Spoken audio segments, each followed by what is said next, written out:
Shalom, shalom, queridos hermanos, muy buenos días. Llegamos a la cuarta aliyá o lectura de la Parashá Vayehi. Y hoy vamos a estudiar el capítulo 49 del libro de Génesis, desde el versículo 1 hasta el versículo 18. Y vemos aquí que Jacob, antes de morir, reúne a todos sus hijos para bendecir a cada uno. Hemos aprendido que en la cultura hebrea, esa última bendición del padre es muy importante y es considerada como parte de la herencia que un padre le deja a sus hijos. La bendición de Jacob no consistía en desear buenas cosas para sus hijos, no. Esta bendición no estaba basada en los deseos que él tenía para cada uno de ellos, sino en una apreciación profética de lo que sería no solamente la vida de cada uno de sus hijos, sino de su descendencia. Y estaba basada en la apreciación del carácter de cada hijo, según el padre lo aprecia o lo ve, con los ojos espirituales. Entonces vemos que esta bendición paternal son en realidad palabras proféticas que reflejan lo que el padre ve con sus ojos espirituales en sus hijos. Entonces Jacob en ese momento tiene una revelación del Eterno de lo que acontecería en los días venideros. Entonces, vemos que en este capítulo 49, versículos 1 y 2, Jacob llama a sus hijos y dijo: reuníos para que os haga saber lo que os ha de acontecer en los días venideros. Juntaos y oíd, hijos de Jacob, y escuchad a Israel vuestro padre. Fijémonos aquí el uso de los dos nombres de Jacob. Él les dice: juntaos y oíd, hijos de Jacob, o sea, su parte terrenal, su padre carnal. Pero prestemos atención lo que él ahora le dice. Y le dice: escuchad, que ya sabemos que tiene una relación con oír, que en hebreo es shma. O sea, escucha y acciona, oye y acciona a Israel, o sea, su nombre espiritual, su padre. Entonces, la primera bendición que él da es sobre Rubén, su primogénito, y dice así. Génesis 49, 3 y 4. Rubén, tú eres mi primogénito, mi poderío, el principio de mi vigor, prominente en dignidad y prominente en poder, incontrolable como el agua, no tendrás preeminencia, porque subiste a la cama de tu padre y la profanaste. Él subió a mi lecho. Es muy posible que esto nos parezca una forma muy extraña, muy rara para bendecir a un hijo, pues en realidad son palabras muy fuertes. Pero recordemos que esta bendición es en realidad una profecía. Rubén era el hijo primogénito de Jacob y como tal le pertenecía el liderazgo, la dirección, la doble porción, el derecho al nombre, todo lo que el sacerdocio, todo lo que era el derecho de la primogenitura, como lo vimos en el audio anterior y que está detallado en Deuteronomio 21:17. Sin embargo, en sus últimas palabras, Jacob le dijo a Rubén que él había perdido su derecho como primogénito a causa del pecado que había cometido. Recordemos que Génesis 35:22 nos relató: y aconteció que mientras Israel moraba en aquella tierra, Rubén fue y se acostó con Bilha, concubina de su padre, e Israel lo supo, y los hijos de Jacob fueron 12. En el libro de las Crónicas, donde se presenta la cronología de los hijos de Israel, se explica a quién le fue cedido esos derechos de primogenitura en la familia de Israel. Primera de Crónicas 5:1 dice: y los hijos de Rubén, el primogénito de Israel, porque él era el primogénito, mas como profanó la cama de su padre, sus derechos de primogenitura fueron dados a los hijos de José, hijos de Israel, de modo que no están inscritos en la genealogía conforme a los derechos de primogenitura. Entonces vemos aquí que sus palabras, o sea, la profecía, se cumplió en Rubén y su descendencia en el futuro. ¿Por qué? Porque la tribu de Rubén jamás produjo un gran líder. Fueron los primeros en establecerse cuando entran en la tierra prometida, pero no quisieron cruzar el río Jordán como los demás. Erigieron un lugar de adoración falsa, de acuerdo a Josué, capítulo 22, versículo 10, y en los días de Débora, la jueza, no tomaron armas para ayudar y defender a la nación de Israel, de acuerdo a Jueces 5:15. Así que la profecía de Jacob sobre Rubén y su falta de aporte se cumplió ampliamente. Veamos también algo más. Dice que no solamente Rubén perdió el liderazgo de Israel, sino también su descendencia. Y vemos cómo también la Escritura hace mención de unos descendientes que perdieron también el control y se rebelaron contra la autoridad de Moisés: Datán, Abirán y On. Ellos se reunieron junto con Coré para rebelarse en contra de la autoridad espiritual de Moisés y Aarón, de acuerdo al libro de Números, capítulo 16, versículos 1 al 3. Y la consecuencia de esa rebelión fue la muerte de muchos de la tribu de Rubén, de acuerdo a Números 16, 31 y 34. Por último, vemos que al salir de Egipto, el censo indicaba que la tribu de Rubén contaba con 46,500 hombres, de acuerdo a Número 1:20. Luego de los 40 años en el desierto, su población disminuyó y en lugar de aumentar, iba disminuyendo. En el segundo censo contó 43,730 rubenitas, de acuerdo a Números 26:7. También vemos que en la bendición final de Moisés, en el libro de Deuteronomio 33:6, Moisés ora en favor de la tribu de Rubén diciendo: viva Rubén y no muera, y no sean pocos sus hombres. Entonces vemos que en conclusión, Rubén fue un primogénito tan inestable y despreocupado por el bienestar de sus hermanos que no merecía contar con la autoridad en la familia. La primogenitura no es solo un derecho, hermanos, sino también una gran responsabilidad.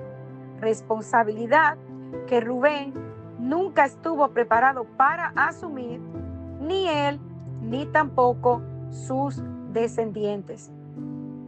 Y la siguiente bendición fue otorgada a Simeón y Leví. Y vemos que al habérsele quitado el derecho de primogenitura a Rubén, Simeón pudo haberlo obtenido por ser el segundo en línea.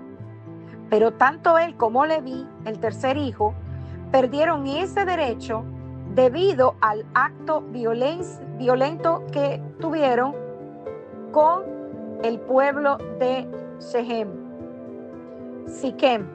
Tomaron venganza en sus propias manos, de acuerdo a Génesis capítulo 34. Entonces Simeón y Leví, como actuaron juntos, de la misma manera, juntos recibieron la bendición final de su padre.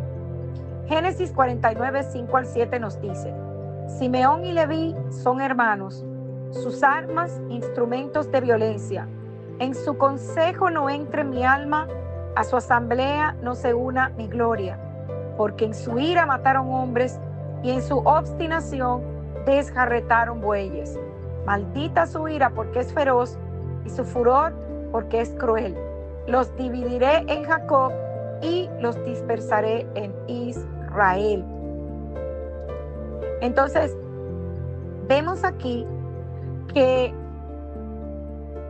Después, más adelante en la escritura, vamos a ver que a pesar de que ellos siempre estaban juntos, estaban muy unidos, ellos se separan y no se forma una alianza entre estas dos tribus. Simeón, de acuerdo a la escritura, fue asimilado por Judá y eventualmente se esparció fuera de Israel. Se escucha muy poco de ellos después del reinado de Salomón. Sin embargo, la tribu de Leví fue la tribu que el Eterno separó para él. ¿Por qué? Porque fue la única tribu que no se inclinó a adorar en el monte del Sinaí cuando se creó el becerro de oro. El Eterno entonces toma esta tribu y de ellas de donde vienen los sacerdotes y los sumos sacerdotes y todos aquellos levitas que entonces fueron asignados para ejercer una función especial dentro del tabernáculo y más adelante el Eterno en el templo. Y al parecer la tribu de Leví usó su celo natural para defender todo lo que tenía que ver con la Torá. Entonces vemos que esta profecía se cumple al pie de la letra. A la hora de la repartición de territorios en la tierra prometida, los levitas y los simeonitas terminaron separados y dispersados, como acabamos de ver. A la tribu de Simeón le fueron asignadas tierras dentro del territorio de la tribu de Judá. Para colmo, las ciudades que fueron asignadas a Simeón estaban todas en la región más árida e inhóspita, conocida como el desierto del Negev. Josué 19:9. Y la tribu de Leví no recibió territorio propio, pues ellos, al ser separados para el servicio al Eterno, no fueron contados en la repartición de la tierra, pero sí se les asignaron áreas en las 48 ciudades dispersas en todo el territorio de Israel, en donde ellos ejercieron como sacerdotes. Esta asignación de tierras pudo parecer injusta, pero en realidad no fue la intención de que pareciera como un castigo. En el momento de colonizar la tierra prometida, esa asignación fue estratégica, porque al entrar a la tierra prometida, la tribu de Simeón contaba con poca población y por eso se le incluyó con Judá. En cuanto a la dispersión de Leví, no fue un castigo, sino un privilegio, porque ellos fueron los escogidos para el servicio al Eterno. Luego de estas bendiciones, el próximo en ser bendecido es Judá. Y la tribu de Judá dice que Jacob lo bendijo de la siguiente manera: a ti, Judá, te alabarán tus hermanos. Tu mano en la cerviz de tus enemigos, se inclinarán a ti los hijos de tu padre. Cachorro de león es Judá, de la presa, hijo mío, has subido.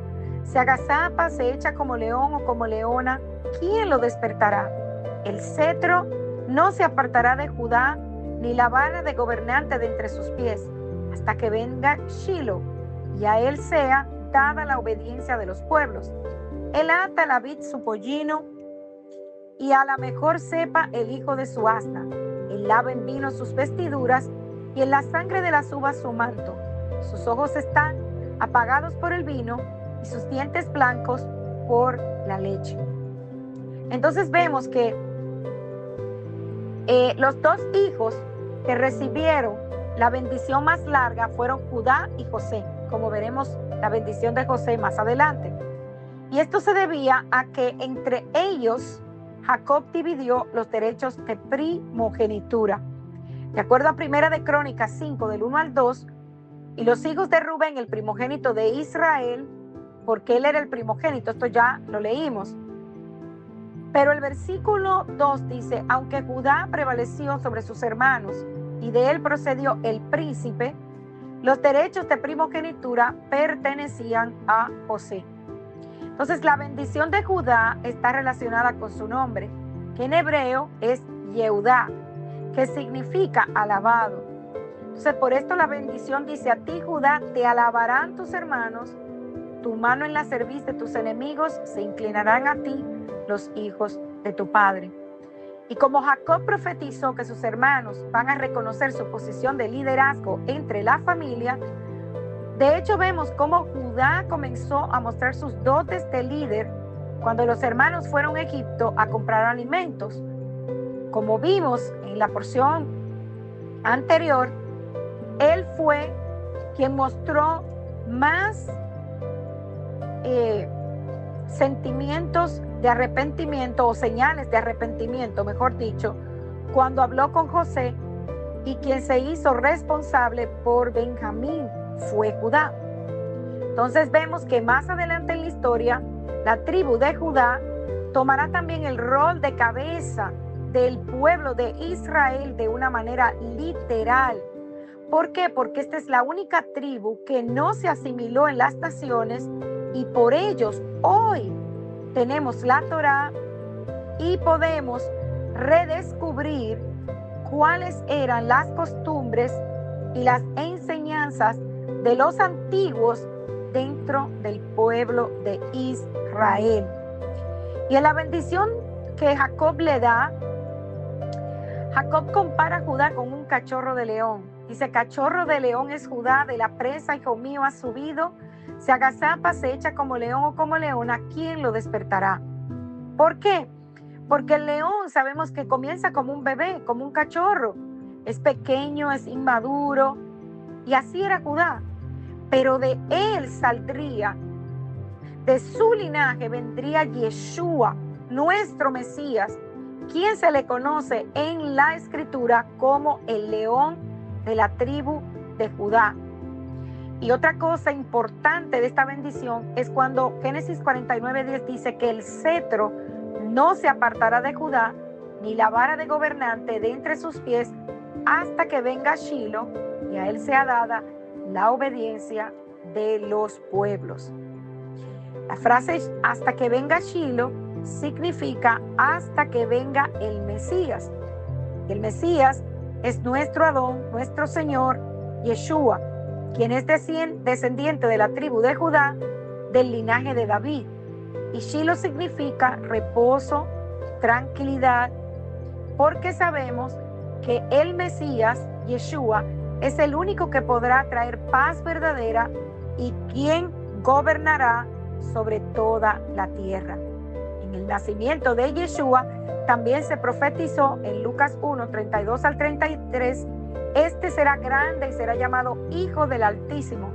El Señor Dios le dará el trono de su padre David y reinará sobre la casa de Jacob para siempre, y su reino no tendrá fin.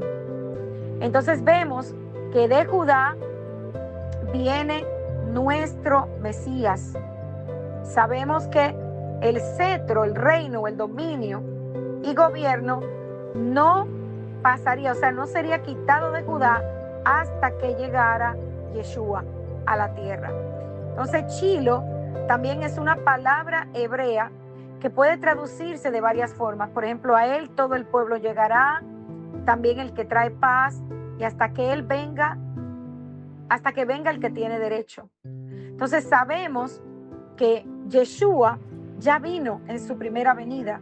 O sea que vemos que el cetro que estuvo en las manos de Judá por muchas generaciones ya le fue quitado y le fue entregado a Yeshua, como Jacob profetizó a su hijo. Shalom, shalom.